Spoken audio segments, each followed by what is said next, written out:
Bonjour à tous et bienvenue dans Afrique Hebdo. Des attaques de chimpanzés en Guinée, les primates se montrent plus agressifs envers les humains au fur et à mesure que les champs de culture empiètent sur leur territoire.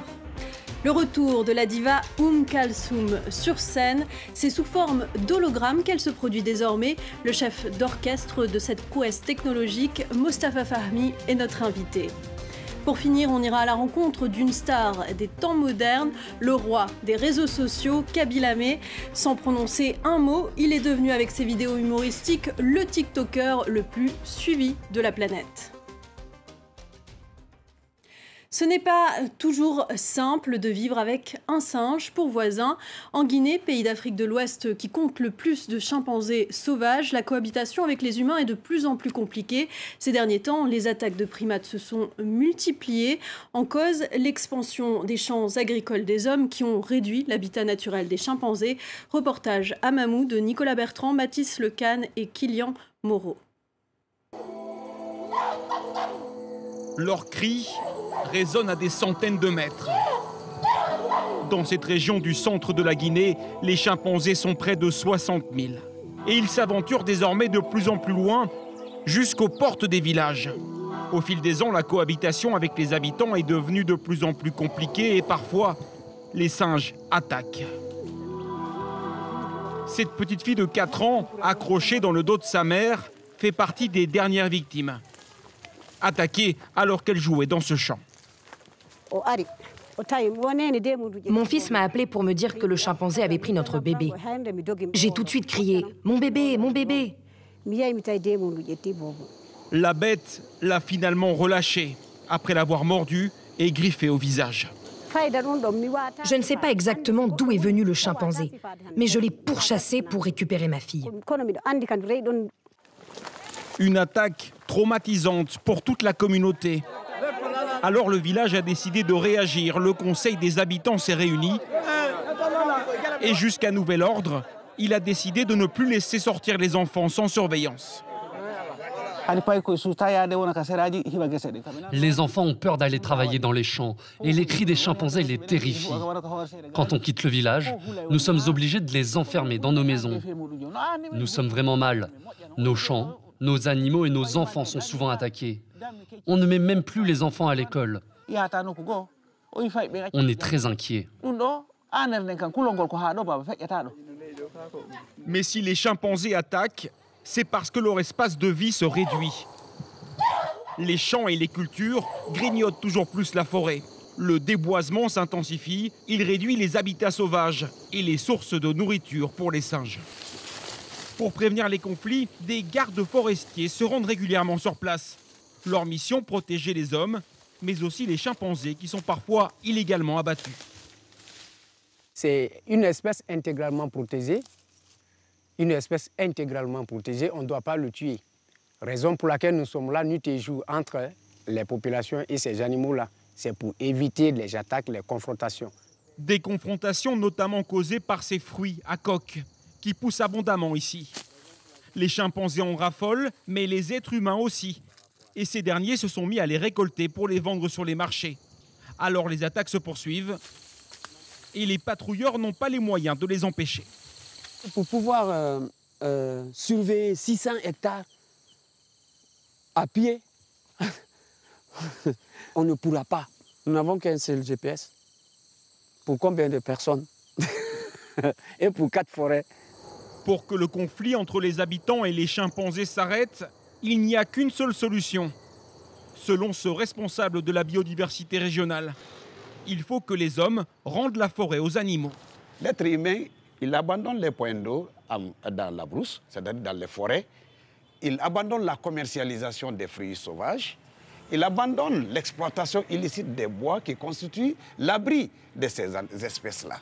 Donc si ça s'est observé, vraiment, la coexistence pacifique sera là sans problème. Pourtant, la situation ne semble pas évoluer dans ce sens. Au milieu de la forêt des chimpanzés, une route est aujourd'hui en construction. Une nouvelle cicatrice au milieu de leur habitat historique. L'astre de l'Orient remonte sur scène, ou plutôt son hologramme, celle qui fut aussi surnommée la 4e pyramide d'Égypte, Kalsoum, et sa voix envoûtante résonne à nouveau pour le plus grand plaisir de ses fans les plus fidèles. Un spectacle inédit qui s'est tenu au Palais des Congrès à Paris, et l'un des hommes à l'origine de ce projet artistique qui, lui, n'est pas en hologramme sur notre plateau, est le chef d'orchestre Mostafa Fahmi. Bonjour. Bonjour. Pourquoi avoir voulu ressusciter la légende de la chanson arabe Kalsoum grâce à la magie du procédé technologique qu'est l'hologramme? L'idée elle a devenu surtout Kalsoum, elle a donné ses 2 grands concerts connus à l'occidental, c'était à Paris, 1967. Donc avec l'hologramme, l'idée elle a venu à l'entreprise qui produit les concerts de pourquoi pas faire le retour Kalsoum 2022 en hologramme à Paris. Après les 2 concerts mythiques de 67, bien sûr, à l'Olympia. Est-ce que l'utilisation de nouvelles technologies vise aussi à conquérir un nouveau public, notamment à la faire connaître aux jeunes générations qui n'ont pas eu le bonheur de voir Kalsoum sur scène de son vivant? Bien évidemment, surtout que les concerts, l'hologramme Kalsoum, il a été fait sur des concerts anciens. Donc c'est comme on est en train de revivre le passé aussi. Donc c'est l'occasion pour les jeunes générations qui peut-être ils n'ont pas l'occasion de découvrir Kalsoum en vrai. Et on sait parfois, les gens ils disent que ces chansons sont très longues et peut-être ils ne regardent pas sur les plateformes de musique. Donc là, ça sera l'occasion de le voir sur scène comme le temps passé. Et je pense que ça sera vraiment intéressant pour eux pour les découvrir, quoi. La diva égyptienne qui renaît donc de ses cendres le temps d'un concert. Regardons un extrait pour voir à quoi ça ressemble et on en reparle tout de suite après.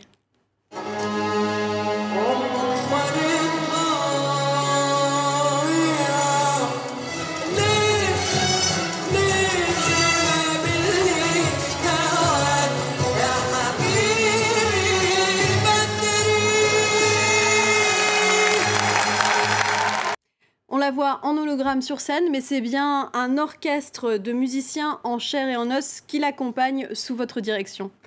Exactement, c'est le projet, c'était l'idée de l'accompagner par notre orchestre, par orchestre live, les musiciens qui vont jouer, qui vont accompagner la voix Kalsoum. Donc c'est un honneur pour nous, bien sûr, symboliquement de jouer avec Kalsoum. Donc il y aura l'orchestre Les Corps des Croisés, c'est un orchestre composé des musiciens d'Égypte et de la France qui sont de spécialistes du côté égyptien de musique Kalsoum. Donc on a tous vraiment été très heureux de recevoir le nouvelle qui on va accompagner la voix Kalsoum dans un concert à Paris. Pour nous, c'est vraiment un moment historique. Vous connaissez bien le répertoire de la diva. Quelles sont les chansons que vous interprétez? Il y a un tellement grand répertoire de Kalsoum qui chaque concert on hésite quelle chanson. Justement, ça a dû être dur de choisir lesquelles. Pour toutes les fans Kalsoum, chacun a des souvenirs différents avec ses chansons. Et donc on a choisi les plus connus pour ce concert, entre guillemets les plus connus. Bien sûr, Daret El Ayam, Inta Omri, Alf Layla wa Lila, Sirat El Hub, et bien sûr terminé par El Atlal comme il a fait au 67. L'autre fait marquant, c'est la présence à ce concert inédit de Sana Nabil, l'arrière-petite-nièce Kalsoum. Oui, avec Sana, on a présenté des concerts en Égypte dans les théâtres ou les salles où Kalsoum avait l'habitude de chanter. Donc pour nous, avec Sana, on est en train de revivre les schémas un peu de Kalsoum, surtout qu'elle était née dans les mêmes villes natales de Kalsoum. Elle habite là-bas jusqu'à maintenant. Elle commence son schéma artistique de là-bas vers le Caire et maintenant à Paris. Donc on est un peu dans les bas de Kalsoum. Donc c'est très important d'être là, accompagner le hologramme et surtout à Paris. Dans les pas, vous dites dans les pas Kalsoum, est-ce que la relève est assurée? Ça, c'est pas moi qui devais le dire, mais Sana, elle est encore une jeune fille qui est une étoile montante, si j'ose dire, de 19 ans, qui chante divinement le répertoire ancien de Kalsoum, qui est un répertoire très difficile. Donc, bien sûr, c'est pas l'idée de le mettre en concurrence avec Kalsoum, de comparer, bien sûr, mais pour elle, Kalsoum, c'est une grande école de musique. Donc, le fait de seulement passer par ces répertoires, ça va servir à trouver ce caractère musical et son schéma qui sera dédié à son nom. Au final, ce sera Sana Nabil et pas juste un doubler de Kalsoum. Merci Mostafa Fahmy. Merci à vous pour l'invitation. Merci d'être venu nous présenter ce spectacle. Lui est un Charlie Chaplin des temps modernes. À seulement 22 ans, Kabyle Amé est l'homme le plus populaire du monde sur le réseau social TikTok. Sa signature, des vidéos muettes dans lesquelles il tourne en dérision les astuces des influenceurs. Né au Sénégal, il est arrivé en Italie lorsqu'il était enfant. Notre correspondante Natalia Mendoza l'a rencontré à Milan où il s'est désormais installé. Il est devenu un phénomène mondial de la toile grâce à une idée simple, tourner en dérision les tutoriels d'astuces qu'on trouve sur Internet. Comme ici, cette personne montre comment couper un citron en morceaux. Kabyle Amé, lui, propose une version bien plus simple. Le tout sans dire un mot. Faire des vidéos muettes, c'est ma façon de me faire comprendre partout dans le monde. Dans mes vidéos, je ne parle pas, mais j'utilise les expressions faciales, les gestes, je bouge mes mains. Et à la fin, les gens comprennent ce que je veux dire. Des sketchs qu'il conclut toujours avec ce geste. Désormais, sa marque de fabrique. Voilà. Je le fais tellement souvent que mes mains en sont usées. Et ça marche. Sur le réseau social TikTok, certaines de ses vidéos atteignent plus de 200 millions de vues. Hey, ciao Kabyle. Hey, possiamo fare una photo? Il est drôle et avec un simple geste, il arrive à divertir les gens. J'aime le fait qu'il a commencé à faire ses vidéos tout seul. Il est parti de rien et il est arrivé si loin. Avant de devenir une star de la toile, Kabyle Amé enchaînait les petits boulots dans la périphérie milanaise. C'est là qu'il a grandi avec sa famille, originaire du Sénégal. J'ai un lien très fort avec le Sénégal. J'espère qu'un jour j'y retournerai. J'aimerais y aller pour faire des œuvres de bienfaisance, peut-être aider quelques écoles ou apporter des choses dont ils ont besoin. Désormais, les grandes marques de la mode frappent à sa porte pour des campagnes publicitaires. Et il n'est pas rare de croiser son image dans les rues du shopping à Milan.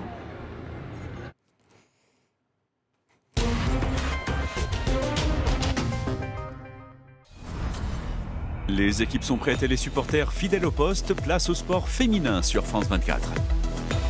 Commencez par vous échauffer avec la Coupe d'Afrique féminine.